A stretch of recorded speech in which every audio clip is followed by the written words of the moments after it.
Bueno, esta es la segunda parte de la clase introductoria al tema de áreas protegidas.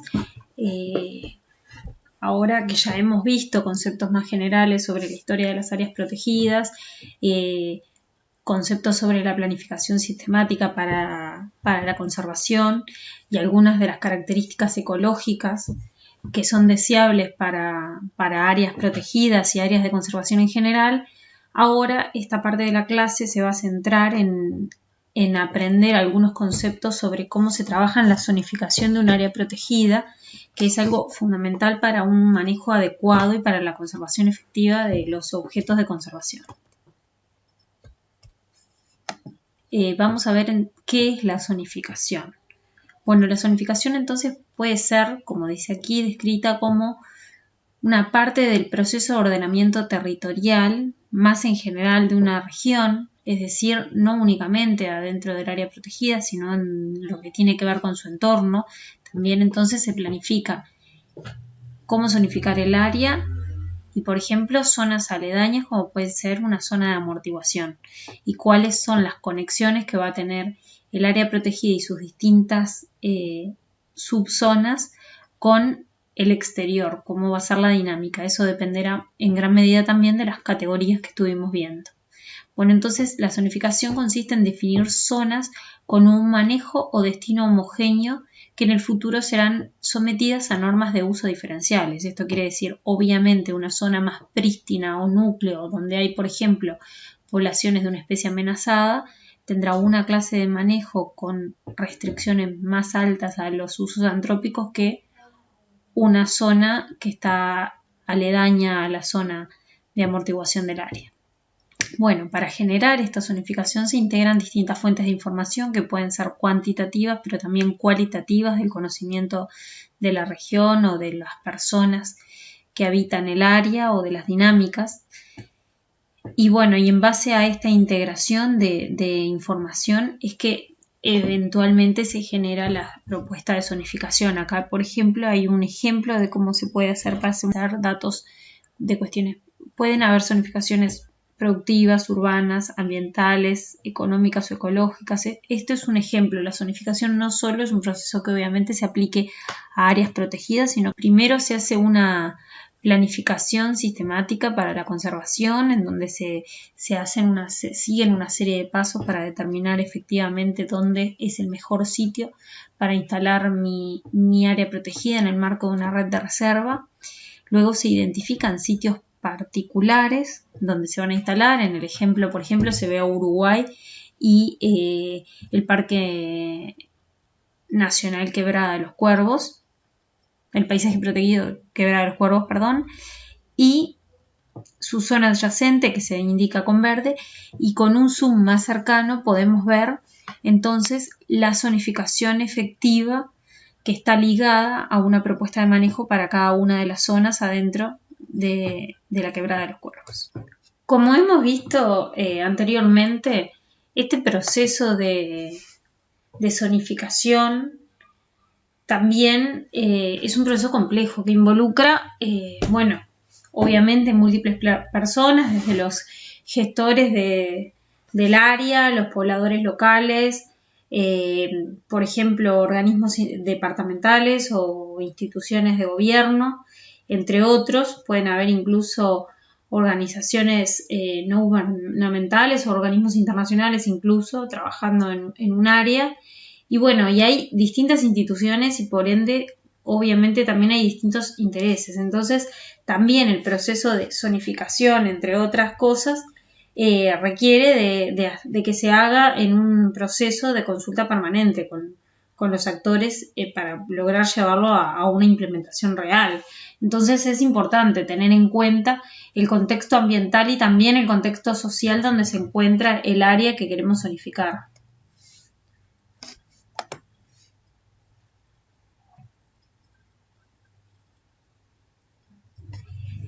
Bueno, como se había planteado, entonces lo primero que hacemos para establecer un área protegida es recopilar un montón de información sobre biodiversidad, procesos ecosistémicos, efectos de las perturbaciones naturales o antrópicas sobre los valores de conservación. Una vez que estos se definen, tener bien claro cuáles van a ser los objetivos de manejo, por ende hay que plantear un plan de manejo que apunte a cada uno de los objetos de conservación evaluados. Y luego obviamente se busca el mantener estos valores de conservación considerando todas estas cosas que conocimos como la dinámica natural del sistema, perturbaciones externas, naturales o antrópicas y obviamente los usos que se puedan hacer tanto en el área aledaña al área protegida como adentro del área protegida, porque como ya sabemos, las áreas no son un lugar totalmente aislados de los seres humanos, sino que actualmente cada vez se va más hacia un uso integral de las zonas de áreas protegidas por la comunidad local. Y bueno, entonces lo que se plantea es revisar cuáles son las propuestas, cuáles son los valores de conservación y en concomitancia con esto plantear una zonificación que sea acorde al manejo que se planteó para cada uno de los objetivos de conservación. Bueno, como dijimos anteriormente, el proceso de zonificación entonces es parte o es una forma más de un proceso de ordenamiento territorial. Ahí, por ejemplo, lo que podemos ver es el área protegida del Quehuay, que es una de las zonas de bosque ribereño más grandes de Uruguay, que actualmente integra el Sistema Nacional de Áreas Protegidas. Bueno, entonces lo que se plantea es ordenar el uso del espacio en base a potencialidades y a características ecológicas y sociales, clasificando e identificando distintas zonas de manejo que guarden una relación con el objetivo o con la categoría del área protegida. Como dijimos, obviamente, una reserva natural estricta va a tener una zonificación en donde haya zonas, por ejemplo, totalmente prohibidas para el acceso a público en general y muy restringida a intereses de características científicas o de monitoreo ambiental. Y zonas que sean, por ejemplo, un área protegida con recursos manejados, va a tener una zonificación mucho más laxa en este sentido. Bueno, entonces la zonificación, una de las cosas que hace es establecer usos y niveles permitidos de uso, las restricciones de acceso y los niveles de cambios aceptables en las diferentes zonas y también cuáles son las reglas que se van a aplicar a las distintas actividades que se hacen en cada sitio. Por ejemplo, la actividad turística se puede dar en distintas zonas del área, pero quizá en la zona núcleo solo se permite el camino por senderos bien delimitados y quizá en un área más externas se permiten otra clase de uso como campamento, recreación deportiva, incluso pesca deportiva o cosas por el estilo. Bueno, ¿para qué sirve tener una zonificación bien delimitada? Entre otras cosas, sirve para disminuir los conflictos de uso y distribución adentro del área. Es decir, están claras cuáles son las zonas que permiten cada cosa y eso ayuda a disminuir las tensiones y también a resolver los conflictos una vez que las tensiones se plantean. Y bueno, y en última instancia el mapeo es el mapeo de una decisión técnico-política de la entidad que gestiona el área protegida en consulta con los pobladores locales. Bueno, un poco en retrospectiva cómo se ha dado el manejo adentro de áreas protegidas. Bueno, como habíamos visto, a finales del siglo XIX toda el área protegida era considerada una isla de alto valor biológico y escénico y por ende no era necesaria la zonificación porque era todo visto como una zona inalterada y aislada totalmente de los seres humanos. En 1963 la UICN plantea el surgimiento de la zonificación como una necesidad para el manejo, en donde se plantea que va a haber, por ejemplo, dentro de las áreas protegidas, zonas naturales, antrópicas o algunas de carácter histórico o arqueológico, porque obviamente también se conservan valores culturales dentro de las áreas protegidas y no solo biológicos. Bueno, si bien lo que sucedió en un primer momento es que no se aplicó la zonificación porque había una idea de que iba a haber como una laxitud del concepto original de áreas protegidas. Es decir, bueno, si permitimos que dentro del área protegida en ciertas zonas haya actividades humanas, esto puede llevar eventualmente a que la actividad antrópica ingrese adentro del área y ponga en riesgo los valores de conservación. Con el paso del tiempo, el concepto que se tiene de para qué se utiliza o para qué sirve una zonificación cambió radicalmente. Bueno, ya entre los años 70 y 80 se dio el auge de la zonificación, pero principalmente con una exclusión de los pobladores locales siguiendo el paradigma de la época. En la cumbre de Río de Diversidad Biológica en el marco de Naciones Unidas es cuando se instaló el concepto de parques para la vida y ahí se empezaron a incluir, además de los valores naturales, también a las poblaciones locales como parte fundamental de las áreas protegidas. Y bueno, actualmente la mayoría de los países integra a los habitantes locales en la elaboración de los planes de manejo y también de las zonificaciones de las áreas protegidas.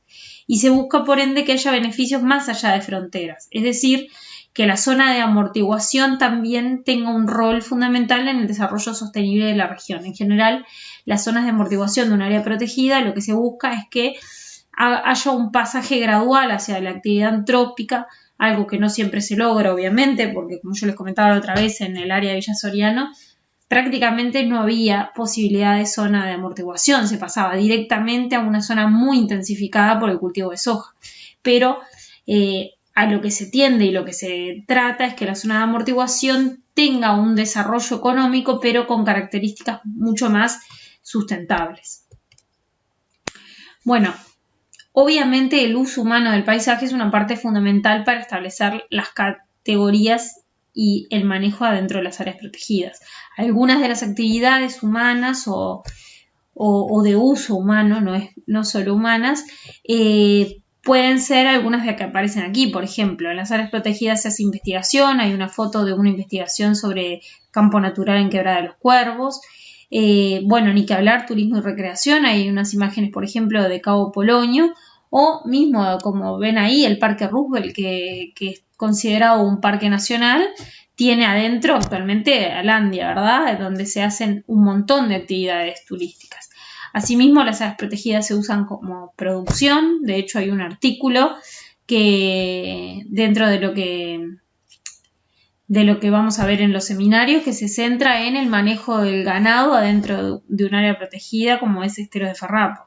Y bueno, y también las áreas protegidas cada vez más cumplen un rol en la educación ambiental del país. Bueno, algunos aspectos importantes a considerar en la zonificación son: ¿cuáles son los valores naturales y culturales del área protegida? ¿En qué estado están estos valores? Es decir, su grado de conservación, qué tan frágiles, singulares o accesibles son. Conocer las condiciones del entorno, es decir, qué tan cerca están los centros poblados, cómo son los caminos de acceso, cuáles son las zonas agrícolas que rodean al área protegida, qué tipo de actividades de producción hay, si existen otras áreas naturales protegidas o no protegidas y qué clase de conexión tiene el área que yo quiero zonificar con esas otras áreas. También conocer, obviamente, las oportunidades del área protegida en cuanto a los servicios ecosistémicos que brinda el área o elementos del área protegida que tengan usos posibles desde lo recreativo, educativo, productivo, científico, estos usos que veíamos en la diapositiva anterior.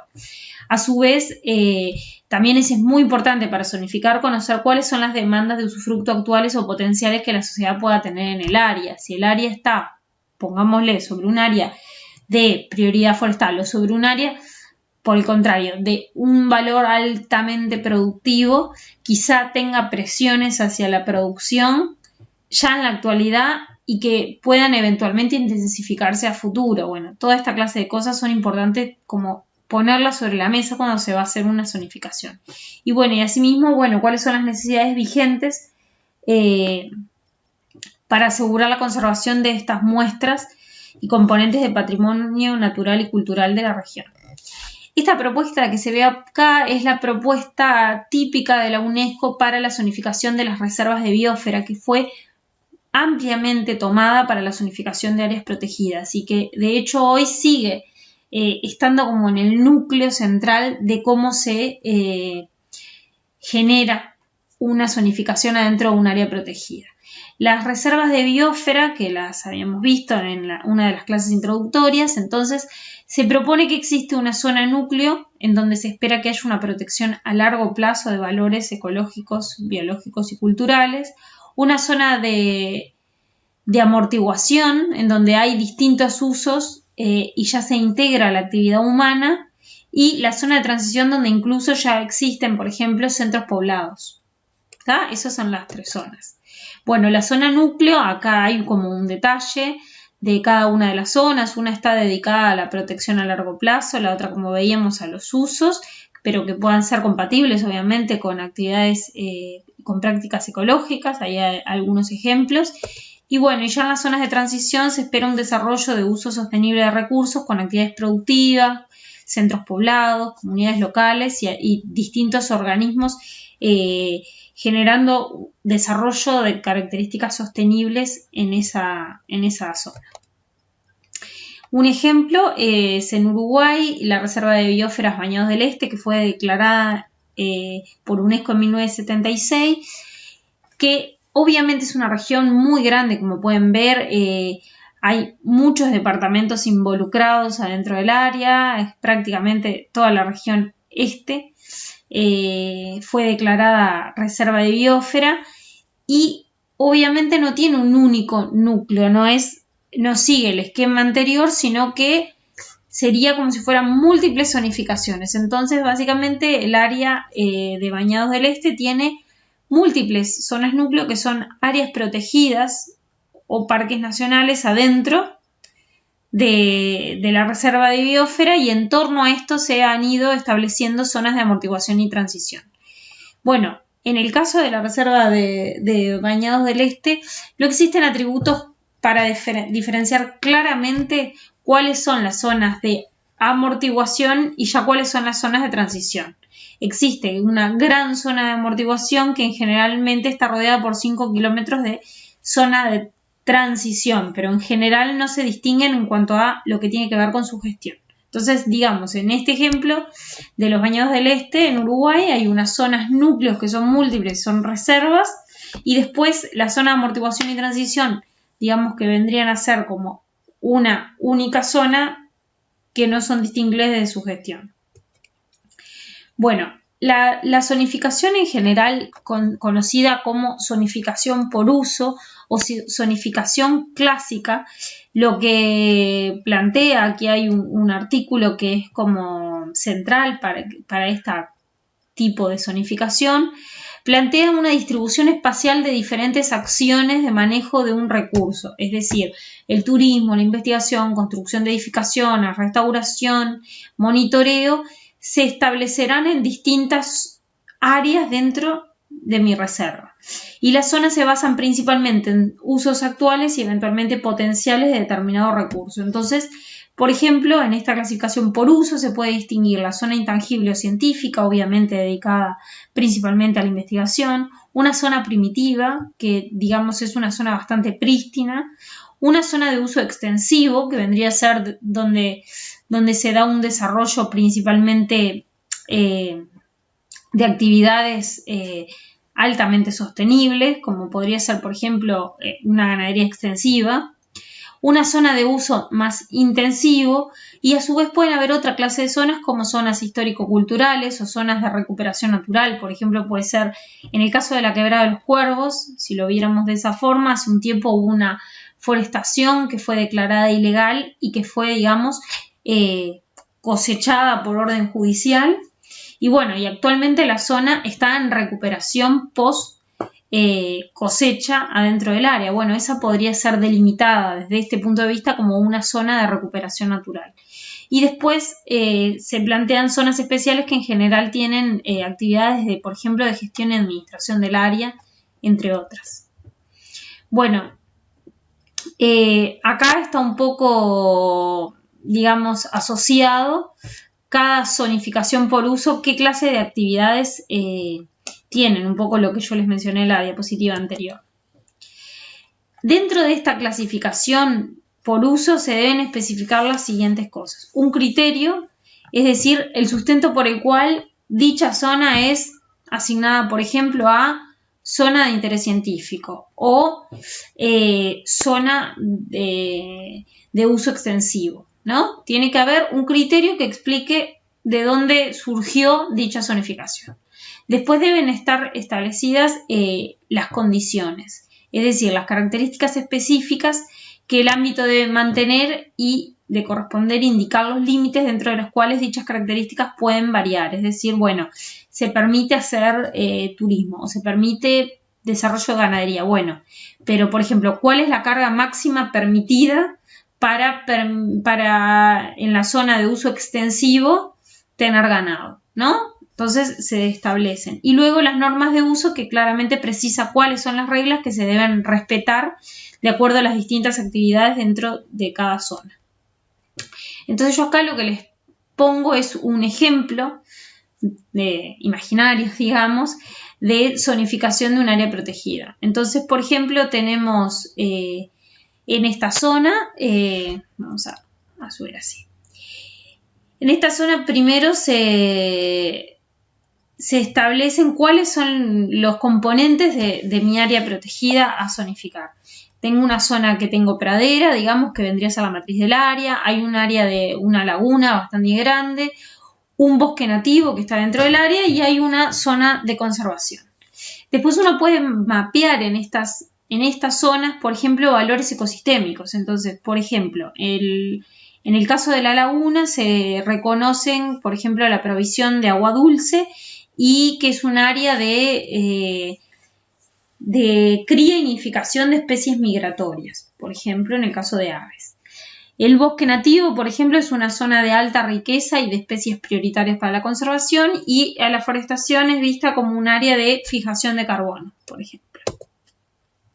Entonces, bueno, tengo en el primer caso hay un mapeo de lo que se conoce como biodiversidad de grano grueso, su vulnerabilidad y fragilidad, es decir, bueno, los grandes hábitats que tengo dentro de mi área, y después en el caso de la biodiversidad de grano fino, ya abajo cuáles son los objetivos concretos de conservación que tiene el área protegida.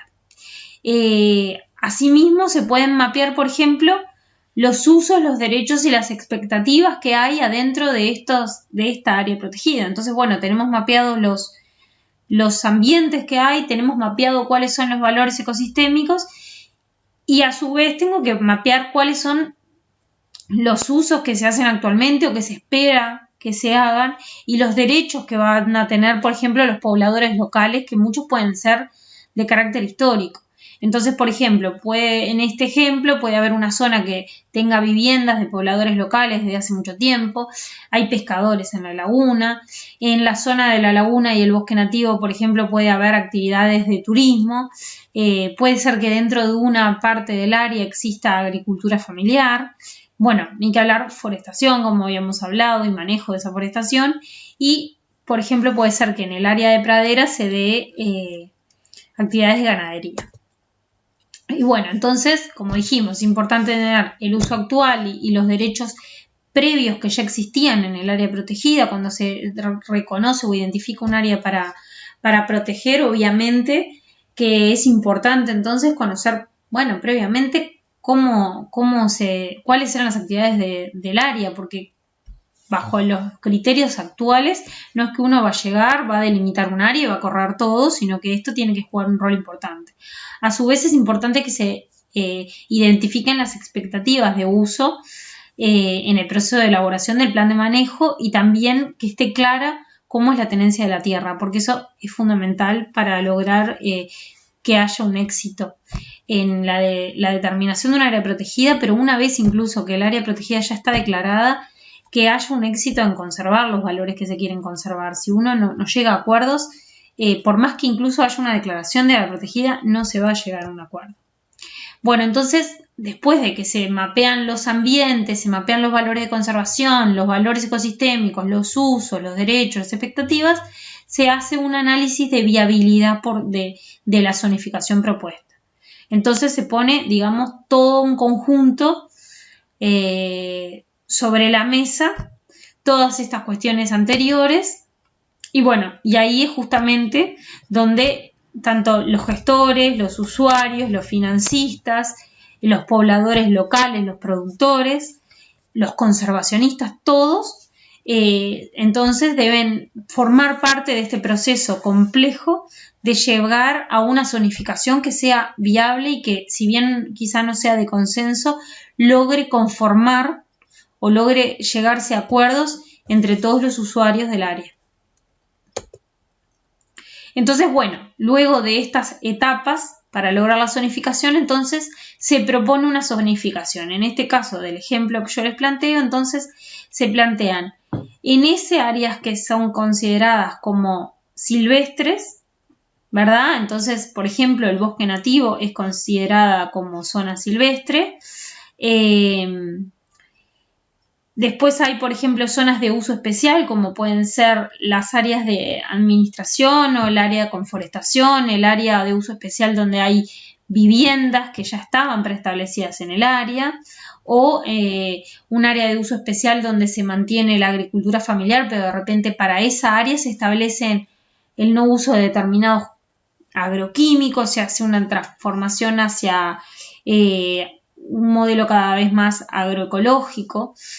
A su vez puede haber una zona de aprovechamiento directo, es decir, donde haya una explotación como puede ser de pesca artesanal en la zona de la laguna, una zona turística.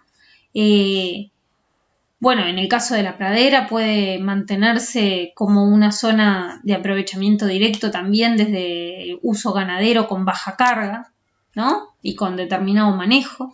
Entonces, bueno, esto sería como el proceso y es importante para cada uno de estas zonas establecidas establecer cuáles van a ser los criterios, las condiciones que se permiten, como hablamos por ejemplo de carga, y las normas de uso que va a haber dentro de cada zona.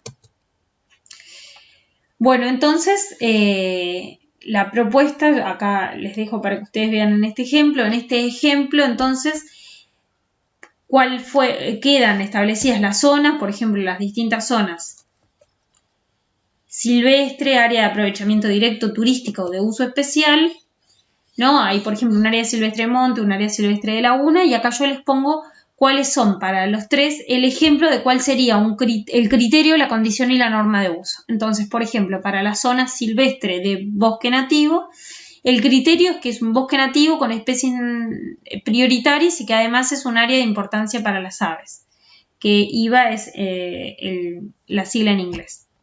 ¿Cuál es la condición? Bueno, es un bosque primario no invadido que tiene una alta diversidad de especies vegetales y animales prioritarias y como norma de uso está prohibida la tala, hay exclusión de ganado de la zona y solo se permiten actividades formativas esporádicas.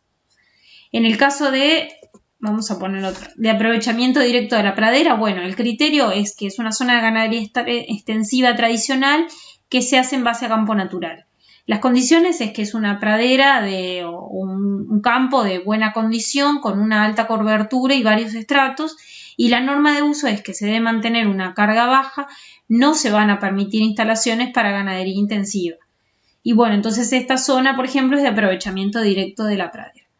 Y así, bueno, los invito a que miren cómo sería en este ejemplo para las distintas zonas que yo planteé ahí. Y bueno, ese sería un poco como el proceso de llegar a una zonificación en esta zonificación conocida como zonificación por uso. Algunos de los problemas que presenta esta zonificación por uso, yo se los voy a plantear acá. Por ejemplo, fue definida para parques nacionales y no se ajusta muy bien a otras categorías con un uso del territorio más complejo o dinámico, como pueden ser la categoría 4, 5 y 6 de UICN. A su vez genera inconvenientes cuando hay múltiples instituciones involucradas y la tenencia de la tierra es privada. Y bueno, y es poco clara para zonificar en sectores donde hay más de un uso coexistiendo. En este ejemplo anterior que yo les hago, obviamente es como que las zonas están bien delimitadas. Está la zona de pradera, de bosque, ¿no? No hay como una conjunción y a su vez los valores ecosistémicos y los usos del área también quedan como claramente delimitados. Pero en la realidad, muchas veces, tanto los valores ecosistémicos como los ambientes no están tan claramente delimitados y también los usos pueden ser que se hagan en más de una zona y eso en general lleva a problemas en esta clase de zonificación tradicional. Entonces, bueno, se ha planteado otro tipo de zonificación que se conoce como zonificación por condición. y dice lo siguiente: es aquella que enfoca en definir y mapear la condición deseada que deberán tener los diferentes sectores del área protegida, el cual no deberá ser alterado más allá de umbrales definidos según la categoría de manejo que el área protegida permite.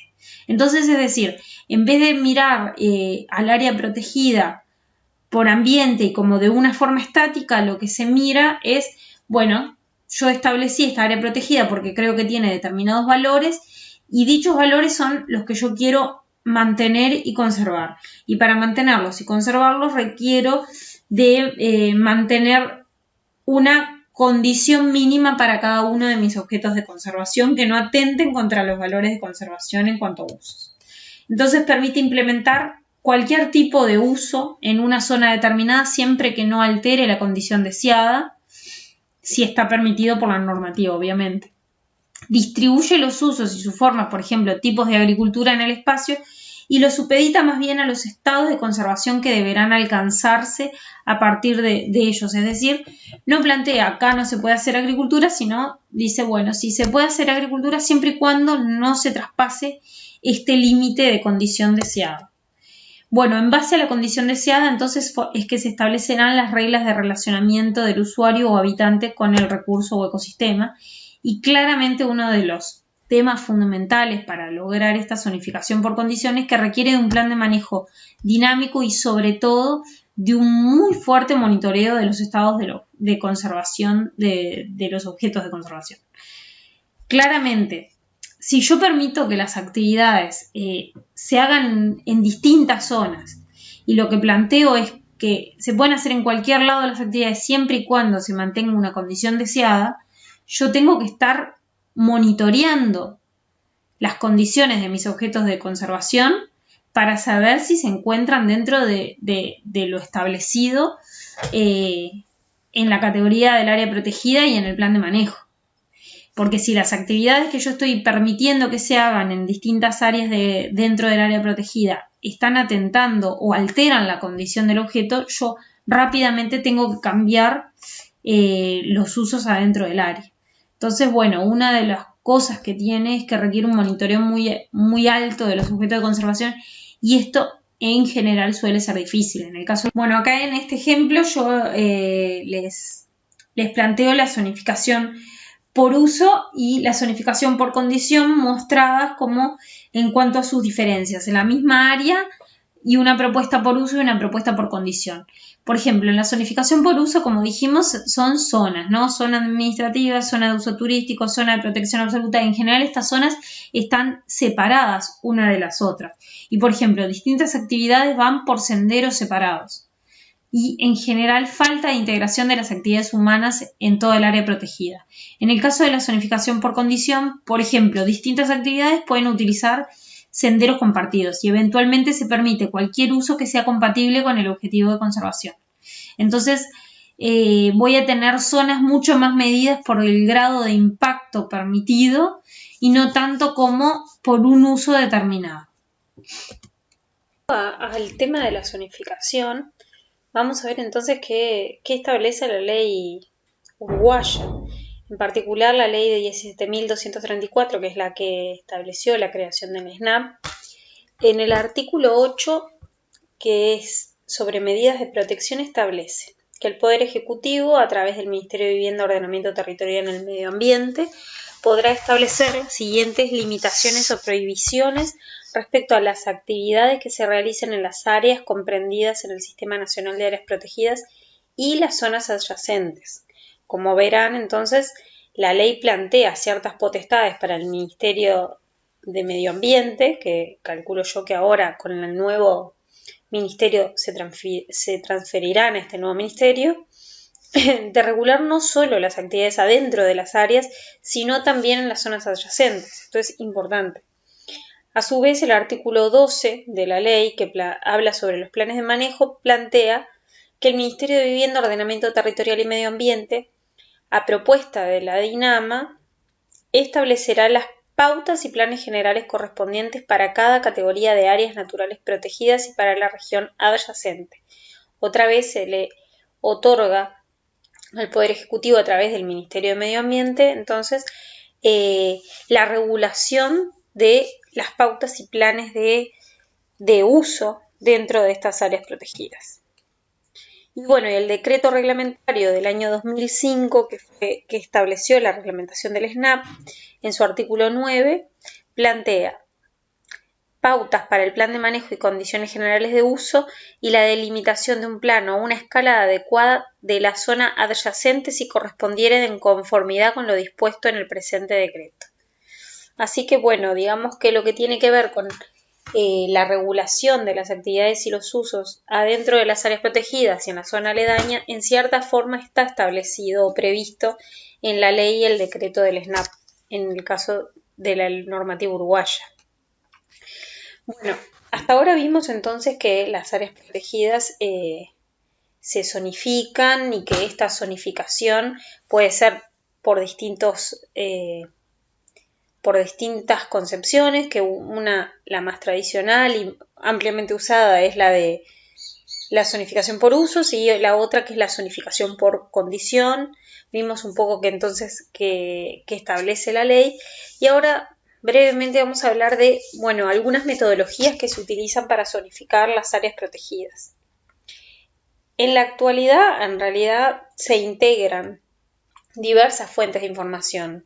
De hecho, siempre se integraron para la zonificación diversas fuentes de información, solo que en la actualidad existe una mayor disponibilidad sobre todo de lo que tiene que ver con el manejo de imágenes satelitales y la integración de las distintas fuentes de información mediante el uso de sistemas de información geográfica. Entonces, por ejemplo, tenemos el procesamiento digital y visual de imágenes digitales como una parte, como un punto de base para la zonificación de un área cualquiera. Esto te permite mapear, por ejemplo, claramente cuáles son los ambientes que hay en el área y en la zona adyacente, cuáles tipos de usos productivos tiene el área y la zona adyacente. Y esto a su vez permite entonces los caminos, los centros poblados. Esto permite mucho más fácilmente preestablecer una zonificación de carácter ambiental o biofísica. A su vez se utiliza información cartográfica tradicional y bibliografía previa que exista respecto al área que se quiere zonificar. Se hacen estudios de campo, como se puede ver, por ejemplo, a la derecha del todo. Lo que se ve es una foto de un bosque de parque y lo que se ve al lado es la zona adyacente, en la zona de Villa Soriano. Como podrán ver, el mapa también corresponde a esa zona. Es una zona que su ambiente natural eran bosques de parque, que son un tipo de bosque o sabana, se podría establecer, que está codominado entre un estrato arbóreo y un estrato herbáceo. Es típico del litoral de oeste del país, pero justamente por encontrarse en el litoral oeste, en la cuenca sedimentaria del litoral oeste, ha sido una zona altamente degradada, digamos, o modificada para la producción agrícola. Entonces, como pueden ver abajo, lo que se ve es una zona fuera del área que se pretende proteger y lo que se ve es cómo queda el paisaje una vez que es modificado por la agricultura. Y bueno, y algo que es fundamental y que también se utiliza de forma esencial en la zonificación es la consulta de los actores. Entonces ahí, por ejemplo, lo que se ve es una foto de un taller de distintos actores de la zona de Villa Soriano en la elaboración de la propuesta que yo trabajé en la elaboración de la propuesta esta. De hecho, les puedo subir, si quieren, la propuesta de área para que tengan una idea de qué clase de información se facilita o se reúne, mejor dicho, para esta clase de estudios. Bueno, entonces, como dijimos, se utiliza un sistema de información geográfica de apoyo a la zonificación de áreas protegidas. Entonces, bueno, algo que hace el SIG, que es algo muy importante, es el manejo de información de diversas fuentes de carácter regional y también de carácter local. Se utilizan cartas geográficas, mapas temáticos, por ejemplo, censos de población y vivienda, censos agropecuarios e industriales. A su vez, a partir de toda esta información previa que se compila en el SIG, se genera información nueva a partir de, por ejemplo, sensores remotos y relevamiento de campos que también va a ser incorporada a este sistema de información geográfico que se fue elaborando con la información previa que había. Y bueno, y finalmente lo que se hace es asociar e integrar toda la información a través de esta herramienta. Actualmente se ha difundido mucho el uso de sistemas de información geográfica y de hecho ustedes saben que existen software libres, además de SIG, que han facilitado mucho el acceso a todos los distintos usuarios. Acá hay un ejemplo un poco de cómo es que funcionan los sistemas de información geográfico en el ámbito técnico y en el ámbito sociopolítico, ¿no? Entonces, bueno, se tiene un sistema dado que es el de la foto, que aparece en azul. Ahí entonces se hace una captura del espacio referencial, ¿no? Esto es qué pasa con los hechos y fenómenos que ocurren en el espacio. Eso se trabaja con datos alfanuméricos, es decir, a través de una grilla, datos grillados en donde se pone información que puede ser, por ejemplo, de usos o de carga ganadera o de centros poblados. A su vez se integra junto con la cartografía y todo pasa a una cartografía analítica que luego de que se hace el análisis de toda la información permite tener un diagnóstico de situación. Bueno, esta es la situación actual en cuanto a los ambientes naturales, en cuanto a los usos, incluso se pueden mapear los conflictos preexistentes respecto a usos y lo que se generan son distintas propuestas de escenarios. Eso es lo que se hace desde el ámbito técnico, lo puede hacer cualquier profesional que esté involucrado y que obviamente sepa manejar sistemas de información geográfica, es compilar esta información, analizarla, diagnosticar la situación, generar uno o varios escenarios y luego esta información pasa a otro ámbito, que es el ámbito sociopolítico, y que es ahí donde efectivamente se tomarán las decisiones. Es decir, los técnicos, nuestro rol principalmente, va a ser el de juntar la información, integrarla, analizarla y hacer propuestas. Y la decisión final entonces queda en manos de los productores, los gestores, los propietarios, el gobierno. ¿Ah? Esto es como un esquema un poco de cómo funciona efectivamente la metodología para zonificar un área protegida. O sea, hay como muchos actores involucrados y nuestro rol está más que nada en el ámbito técnico. Bueno, este es un ejemplo de la zonificación en el marco del proyecto SNAP que se hizo para la Quebrada de los Cuervos. Entonces, bueno, ahí lo que se ve es un mapeo, están los padrones, los predios, las distintas zonas que se establecieron. Y bueno, y como dice acá, los mapas buscan representar aspectos de la realidad y las zonificaciones toman información del entorno, pero representan más que nada las decisiones de personas o organizaciones. Es decir, uno puede mapear un montón de información, un mapa que sea por usos, un mapa que sea exclusivamente de ambientes naturales, un mapa que sea de actores locales, de organizaciones, un mapa que sea de corredores de información, corredores biológicos, pero efectivamente la zonificación mapeada es el producto de los consensos a los que llegaron las personas y organizaciones involucradas en el área y no se corresponden estrictamente con un mapa geográfico determinado, ¿no? Es el proceso de discusión entre todos los actores involucrados en base a los insumos técnicos y a otros intereses que se llega a una propuesta determinada de área. Y bueno, yo acá entonces le voy a dejar como ejemplo para que ustedes lo miren cómo se dio la zonificación en el caso del Parque Nacional, del Paisaje Protegido Quebrada de los Cuervos. Ustedes van a ver que en este caso en particular se estableció el plan de manejo en el año 2010. La Quebrada de los Cuervos fue una de las primeras áreas que se incorporó al sistema en el año 2008 y en el año 2010 el SNAP generó junto a distintas organizaciones, creo que estuvo Vida Silvestre también, un plan de manejo. En este plan de manejo se establecieron objetos focales de conservación que fueron el paisaje como una belleza escénica, el pastizal, es decir, el campo natural aledaño, los bosques de la quebrada y del bosque de galería, el sistema fluvial del arroyo del Yerbal y arbustos de distribución restringida que fueron identificados como prioritarios para el SNAP. Esto se hizo a partir de una actualización de un plan preexistente del año 98. Está basado en objetos de conservación, en los objetivos del plan de manejo, en información ecosistémica y en qué amenazas existen para el sitio, y a su vez se hizo un mapeo participativo de estos valores de conservación. Pero las zonas a priori no definen usos sino grados de intervención. Y esto quiere decir que en el caso de la Quebrada de los Cuervos no se hizo la clasificación de zonas tradicional por usos, sino que se aplicó efectivamente una zonificación por condición. Entonces va a haber una zona de intervención mínima, una zona de intervención baja, media, alta y una zona adyacente al área. ¿Está? Entonces, bueno, la idea es que ustedes vayan viendo un poco cómo se clasificaron estas zonas por condición. Me parece que es interesante porque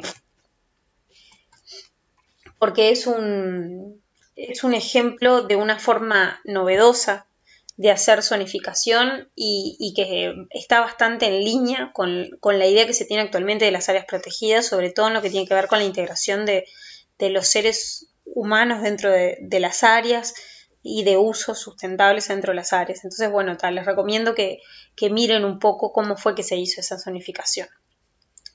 Bueno, yo lo que les planteaba, esto tiene que ver con la zona adyacente a la Quebrada de los Cuervos. Como pueden ver, de hecho aparece un mapeado de la isla Patrulla, y yo lo que les quería mostrar en realidad en esta diapositiva es que en realidad los lugares y el paisaje tienen, además de ciertos valores concretos, valores intangibles. Entonces, en realidad les pongo este fragmento de esta canción de Rubén Lena y Braulio López, que en realidad está inspirada en esta zona del país, ¿verdad? Que es la zona de Isla Patrulla, que está muy adyacente al paisaje protegido Quebrada de los Cuervos. Y bueno, justamente el Sistema Nacional de Áreas Protegidas, una de las cosas que busca proteger son esta clase de paisajes que tienen mucho más allá de un valor productivo, otros valores. Bueno, entonces quería contarles o dejarles un poco planteado un conflicto que se dio en el área adyacente a la Quebrada de los Cuervos. Si ven ahí en blanco, en el mapeo, se ve en una foto de Google Earth la zona efectivamente del área protegida, Quebrada de los Cuervos. La zona de Isla Patrulla está ahí abajo, que aparece. Y hacia el norte, eso delimitado en rojo, fue una zona que estaba dentro de la zona adyacente del área y que fue forestada sin autorización ambiental previa.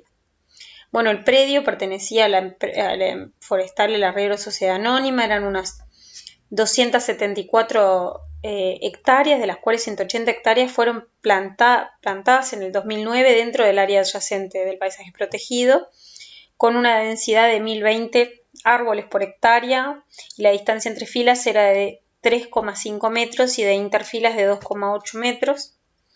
Y bueno, la DINAMA suspendió a la forestación, a esta forestación en la quebrada. Esto se dio a partir de un reclamo de vecinos de la zona del área protegida. La Sociedad de Fomento Rural de la Quebrada de los Cuervos fue la que denunció la forestación de pinos en la cuenca alta, digamos, del Yerbal Chico, a unos kilómetros del área protegida. Estaban al norte de una escuela rural y dentro de la zona de amortiguación del área en el año 2011. Bueno, la forestación dentro del área de amortiguación se hizo sin autorización ambiental previa, obligatoria en este caso, y los vecinos del lugar se sintieron perjudicados por la plantación hecha, bueno, por una especie de pino que es considerada invasora, y ellos plantearon el envenenamiento del agua del Yerbal Chico debido a la fumigación con herbicidas. Esto era lo que planteaba la comunidad local. El 13 de octubre del 2010 la forestal presentó el estudio de impacto ambiental correspondiente para obtener la autorización ambiental previa. Un resumen del informe fue publicado por la DINAMA, lo cual habilitó a que la sociedad civil hiciera objeciones al respecto. Entre ellas, la planteada por la Sociedad de Fomento Rural de La Quebrada denunció con pruebas que la empresa ya había forestado el padrón antes de mayo del 2009, es decir, la forestal plantó los árboles en el año 2009, pero recién en octubre del 2010 presentó la solicitud para la autorización ambiental, que, como les digo, debe ser previa. Por esta razón, se planteó en enero de 2016, intímese a la forestal el arriero Sociedad Anónima restituir el ambiente a las condiciones anteriores a la realización en el predio de las plantaciones forestales sin autorización ambiental previa, a cuyos efectos deberá presentar un plan a la aprobación de DINAMA dentro de un mes siguiente a esa notificación, a partir del día hábil siguiente a esta notificación, que fue en enero del año 2016. Acá está un poco cómo quedó una foto del año 2009, cuando la empresa estaba preparando la tierra en la zona. Ahí queda cómo se vio la forestación en el año 2013. Recuerden que recién en 2016 la DINAMA se expidió al respecto. Y así es como quedó en el año 2016, una vez que se expidió la DINAMA, la forestación cosechada. Y bueno, en la actualidad esta zona está siendo objeto de restauración y de una investigación sobre la recuperación de pastizales naturales después de una forestación, en este caso con pinos. Yo les planteo esto para que vean cómo, bueno, la zonificación, incluso las zonas adyacentes, pueden ser pasibles de conflictos, sobre todo de usos, en este caso, un conflicto entre los pobladores locales de la sociedad de fomento y una empresa forestal, y a su vez como tercer actor la Dirección Nacional de Medio Ambiente, que en realidad es la entidad encargada de regular, según la ley, cuáles son las actividades permitidas o no dentro de las distintas zonas del área protegida, siempre de acuerdo a los objetivos del área. Bueno, esto era un poco lo que les quería contar. Va a ser como la segunda parte de la clase de áreas protegidas, y obviamente que también está incluido dentro de las temáticas que van a ser consideradas para el parcial y para el examen.